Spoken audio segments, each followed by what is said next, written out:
কবি জয় গোস্বামীর কবিতা সৎকার গাথা। আমরা যেদিন আগুনের নদী থেকে তুলে আনলাম মার ভেসে যাওয়া দেহ, সারা গা জ্বলছে। বোন, তোর মনে আছে? প্রতিবেশীদের চোখে ছিল সন্দেহ। দীর্ঘ চঞ্চু রোয়া উঠা ঘাড় তুলে এগিয়ে এসেছে অভিজ্ঞ মোড়লেরা। বলেছে, এ সভা বিধান দিচ্ছে, শোনো, দাহ করবার অধিকারী নয় এরা। সেই রাত্রেই পালিয়েছি গ্রাম ছেড়ে।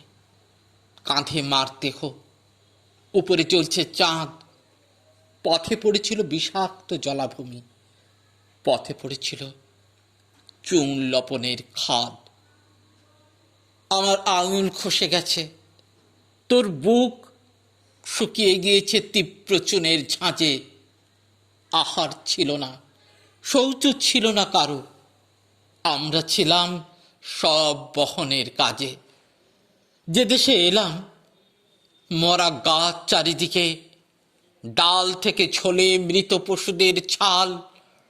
পৃথিবীর শেষ নদীর কিনারে এসে নামিয়েছি আজ জননীর কঙ্কাল।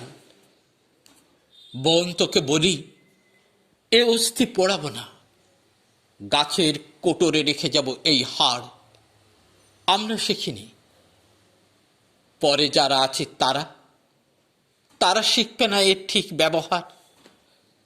সারা গায়ে আর ছত্রাক আমাদের, চৌকে নেই, শুধু কোটর জ্বলছে ক্ষোভে। আমি ভুলে গেছি পুরুষ ছিলাম কিনা।